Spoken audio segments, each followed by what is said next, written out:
Bismillah ar-Rahman ar-Rahim. In the name of Allah, the most gracious, the most merciful. Our lesson today about grammar, clauses of purpose. clauses of purpose اللي هي الجمل المعبرة عن الغرض. We have some conjunctions that express about purpose. Like, look at here, structures, to, so as to, in order to, so as to, in order to. These conjunctions are the same. They are followed by base form. All of them are followed by base form. كلهم يأتي بعدهم الفعل في المصدر، أساس الفعل، أصل الفعل. Example: I just called to invite. Invite here is a base form of the verb invite, not inviting, not invited, just invite. I just called to invite you to my house. Can I use so as to here? Can I use so as to here in this sentence? Yes, you can. You can say I just called so as to. Instead of to, you use so as to. I just called so as to invite you to my house. Another example: I got school. Why do you go to school? The verb is to learn. I got school to learn. I can say I got school so as to learn. Or I got school in order to learn. Here to, so as to, in order to are the same. They are followed by the base form of the verb. Then for another conjunctions. For is followed by ing form. So when I say I got school to learn, when you want to use for instead of to, you must say I got school for learning, ing, for learning, not for learn, for learning, ing, because for is followed by ing form. Here another example: I use the electric knife. For cutting meat. Here in this page we have four conjunctions: to, so as to, in order to. There are three and they are the same. They are followed by base form of the verb. Another one, for, is followed by ing form. Next, so that is a conjunction that followed by subject, complete sentence, subject plus can, may, or will, modal verb, can, may, or will, in the present. This, so that, subject, can, may, will, these purpose with present or future time reference. When you want to express about purpose with the past time reference, you must use so that plus subject, complete sentence, but instead of can, may, will, you must use could, might, would. Example: please close the door so that the cat can't come in. من فضلك اغلق الباب حتى لا تدخل القطة. Here so that is followed by a complete sentence. Subject the cat, modal verb can't, then the base form come in, so that the cat can't come in. Example: he walked quietly so that nobody could hear his footsteps. He walked quietly. مشى ببطء بهدوء جدا. So that ونظرا لذلك أو الغرض من ذلك nobody could hear his footsteps. فيش ولا واحد سمع خطواته. هذه الجملة in the past في الماضي. In case is followed by complete sentence, present sentence or past tense, like so that, but without modal verbs. In case في حالة, it means في حالة. Example: I'll take an umbrella in case it rains. سوف أخذ المظلة في حالة المطر، إذا أمطرت. Another example in the past: he gave me his telephone number. أعطاني خلاص، أعطاني رقم جواله. ليه؟ يعني إيه الغرض من هذا؟ in case في حالة I wanted to call him. in case I wanted to call him في حالة إذا أردت أن أتحدث معه. Here are some examples about in order to, so as to, so that. They are the most important conjunctions or results of purpose. Clauses of purpose. In order to. I am learning to drive in order to. I am learning to drive. بتعلم أنا أقود السيارة. In order to be more independent. بتعلم إن أنا أقود سيارة لكي أكون أكثر استقلالا. أكثر استقلالية. Another example, she goes to the station. She goes to the station in order to get the train. In this sentence, here, if you want to, one moment please.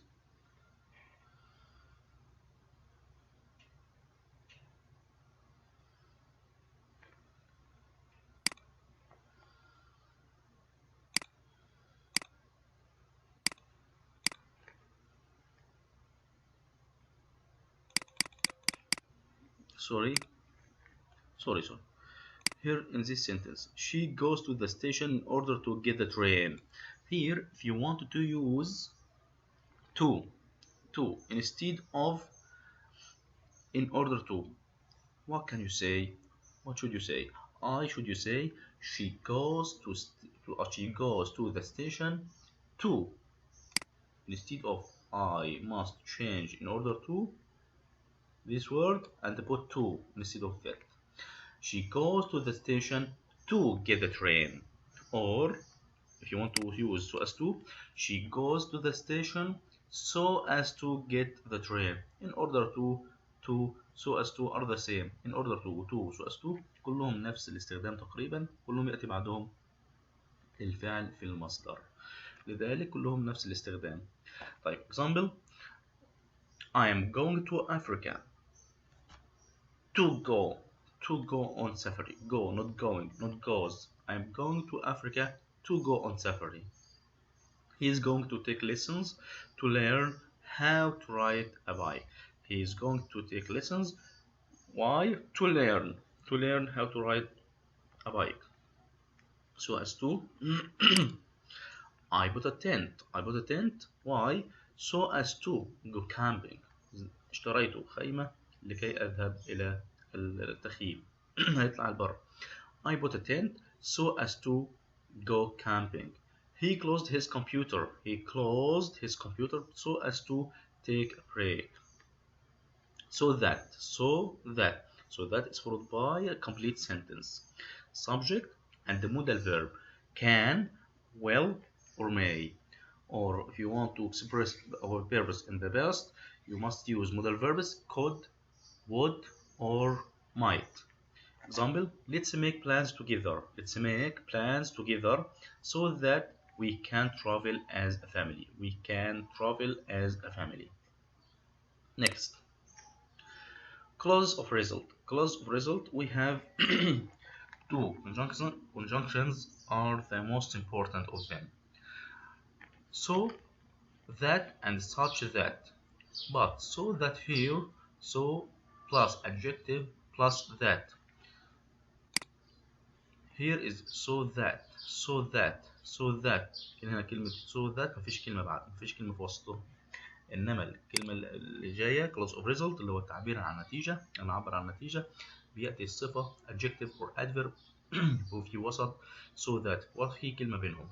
So adjective or adverb plus that. Example, that math problem، مسألة الماس هذه، مسألة الرياضيات هذه was so difficult صعبة جدا. يبقى ايه النتيجة من هذا الأمر؟ إنها صعبة. That I couldn't solve it، كانت صعبة لدرجة إن أنا ما قدرتش أحلها. I couldn't solve it. Example, they shouted، صرخوا so loudly بصوت عالي جدا، صوتهم كان عالي. That everybody heard them، والنتيجة من ذلك كل شخص سمعهم. هنا so and that. So with that في بينهما كلمة loudly is adverb، لكن هنا so with that بينهما كلمة difficult is adjective. لازم يأتي في وسطهم كلمة. طيب طبعا so you can use much, many, little, few with so not such is used for a lot of. ممكن نستخدم معاها a lot of، مش much ولا many ولا little ولا few. such معاها lot of، أما so معاها many و much و few و little. طيب another example about another conjunction about such is followed by adjective plus noun. adjective plus noun. if this noun is a singular you must add a or an. طبعا لو الاسم ده مفرد هنضيف a أو an قبل الادجكتيف، قبل الصفة. لو جمع خلاص مش هنضيف. example it was such a beautiful day. a beautiful day هنا كلمتين adjective plus noun. هي القاعدة بتقول إن such بعدها كلمتين صفة واسم. it was such a beautiful day that we decided to go for a picnic. كان يوم رائع ولذلك والنتيجة لذلك we decided to go for a picnic. ذهبنا أو خرجنا في نزهة. it was such a beautiful day that we decided to go for a picnic. طيب this sentence if you wanted to use so instead of such نحب نستخدم so بدلا من عفوا إذا أردنا نستخدم so بدلا من such what should you say? I say that it was such a beautiful day. I will say the day was so. The day was so beautiful. The day was so beautiful that we decided to go for a picnic. طيب what I did, I put here وضعت كلمة day هنا في الأول في الفاعل، لأن هنا مش هيبقى في فاعل. it was such a beautiful day مفيش فاعل هنا، تعتبر it هي تعود على day. فلذلك لما استخدم so هجيب الفعل هو day هذا تنقله في الأول. the day was so beautiful كان جميل جدا اليوم that we decided to go for a picnic. طيب نخلي هذه examples. he was so bored that he left before the end of the lecture. كان الأمر بالنسبة له ممل جدا، هو كان طفشان جدا جدا جدا لدرجة أنه غادر المحاضرة ما قدرش يكملها. he was so bored that he left before the end of the lecture. when you want here to use such instead of so what can you say? yes you must say bored man. لازم تجيب هنا اسم بعد كلمة bored، بعد adjective هنا bored man هتقول he was such a bored man that he left before the end of the lecture. another example. it was such a hot day that we all went swimming. اليوم كان حر جدا ولذلك كلنا خرجنا للسباحة. if you want to use so instead of such what can you say? yes, well done. you can use here so instead of such and the day تشيل day هذه خليها في الأول. the day was so hot أو ممكن تشيلها خالص، مش ما نبغاها خالص بس تخلي hot عشان احنا نبغى الادجكتيف. it was so hot الجو كان حر جدا. it was so hot كان حر جدا that we all went swimming. يبقى احنا هنا so is followed by just adjective بس بعدها الصفة، but such is followed by adjective plus noun صفة واسم. another example. he is such a good man that all respect him. هو رجل طيب، رجل جيد لذلك الكل يحترمه. he is such a good man that all respect him. هنا يبغى يستخدم so. yes yes well done. he is so good that all respect him. correct answer. or you can say the man or that man is so good that all respect him. yes well done. this is the answer. that man is so good that all respect him. so here is followed by just adjective بس الصفة، حذفنا الاسم من هنا، النون من هنا. طيب can I say he is بدل that man أقول he is so good that all respect him. Yes, no problem. That's the correct answer. Next, clauses of concession. clause of concession اللي هي يا شباب الجمل اللي هي تعبر عن التضاد أو الاعتراض يعني بالرغم من وهكذا. we use clause of concession to express about contrast. بنستخدمها عشان نعبر عن التضاد or opposition أو الكلمات اللي هي مضادة لبعضها عكس بعض to the main clause. although, even though, or though. These are the words here or the conjunctions here are followed by complete sentence. يأتي بعدها برضو جملة كاملة. subject verb وباقي الجملة. in spite of or despite are the same. نفسهم بالظبط معناهم بالرغم من نفس كلهم زي بعضهم كده كل الكلمات هذه زي بعضها بعض. The difference is الفرق بقى هو although, even though, though is followed by complete sentence, subject, verb, and the object or the rest of the sentence. But here in spite of or despite is followed by verb ing or noun. Despite or in spite of is followed by noun or ing. يعني in spite of و despite بعدهم فعل في ing أو noun اسم. لكن although, even though و though بعدهم جملة كاملة فاعل وفاعل ومفعول وهكذا باقي الجملة. طيب you can use in spite of or despite. ممكن ان احنا نستخدم in spite of او despite بعدهم جملة كاملة. والله العظيم ممكن. كيف؟ تضع بس هذه الكلمة the fact that تصبح مباشرة لو وضعت كلمة the fact that بعد in spite of أو despite تصبح مثلها مثل although تيجي بعدها جملة كاملة. example دايما الناس يا شباب بتربط السعادة بالفلوس. معك فلوس تبقى سعيد، مش معك فلوس تبقى غير سعيد. يعني أقول كده مثال من راسي مش موجود أمامكم. although he is wealthy or although he is so rich بالرغم انه غني جدا he is unhappy لكنه غير سعيد. although he is so rich he is unhappy غير سعيد. طيب نفس الجملة هذه هل من الممكن استخدم despite؟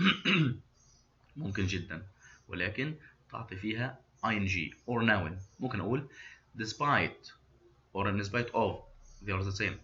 despite his richness برغم من غناه despite his richness he is unhappy or despite being rich despite برغم من كونه غني despite being rich he is unhappy. طيب تعال نشوف الجمل اللي امامنا examples. although, even though, although they are the same. he was starving برغم انه he was starving كان يتدور جوعا. he didn't take any of the food they offered him لم يقبل بأي طعام قدم له. ما خدش أي شيء بالرغم أنه كان جوعان جدا. هذا تناقض. in spite of or despite the heavy rain برغم من المطر الغزير heavy rain is a noun. despite the heavy rain برغم من المطر الغزير it was very hot لكن الجو كان حار غريبة. in spite of feeling afraid بالرغم من الإحساس بالخوف in spite of feeling afraid Jim went on the roller coaster. جيم ركب قطار الموت اللي هو في الملاهي هذا roller coaster. despite what you may think that's not the case. خليك من هذه خليك هنا في in spite of or despite the fact that he went jogging in spite of or despite he went jogging in spite of or despite راح يجري شوية بيجري بهرولة بالرغم من the fact that he had a terrible headache بالرغم انه عنده صداع. هنا in spite of or despite بعدها جملة كاملة. تعال نشوف اهي he had a terrible headache جملة كاملة. ليه؟ لأنه وضع كلمة the fact that in spite of the fact that. يبقى أنت ممكن تهرب تخلي in spite of و despite نفسها زي although even though إنك تضع بعدهم the fact that هذه في حالة إذا طلب منك إنك تستخدم despite بدل من although وأنت مش عارف تجيب النون أو الفيرب ing ضع كلمة the fact that. next the man managed to survive even though the men managed to survive even though they were 3 days without water. though I am poor I am honest. بالرغم ان انا فقير لكن انا امين. Though I am poor I am honest. I will be able to get in. حاولت ان انا ادخل او كنت قادر ان انا ادخل. Although I have no ticket I have no ticket. دخلت بالرغم ان انا او هدخل كنت قادر ان انا ادخل وسوف اكون قادر على الدخول بالرغم ان انا مش معايا تذكرة. هدخل يعني هدخل. I will be able to get in although I have no ticket. طيب next. Here some examples are despite and spite of. He appeared relaxed. He appeared relaxed despite the danger. He appeared relaxed despite the danger. هو ظهر أو كان يبدو عليه إن هو مسترخي، مش موضوع في مش باله، عادي جدا بالرغم إن كان في خطر حواليه. The kids were playing outside despite the rain. الأطفال كانت بتلعب في الخارج بالرغم من المطر. The kids were playing outside despite the rain. She finished the marathon despite her injured foot. أنهت الماراثون بالرغم من قدمها المجروح. She finished the marathon despite her injured foot.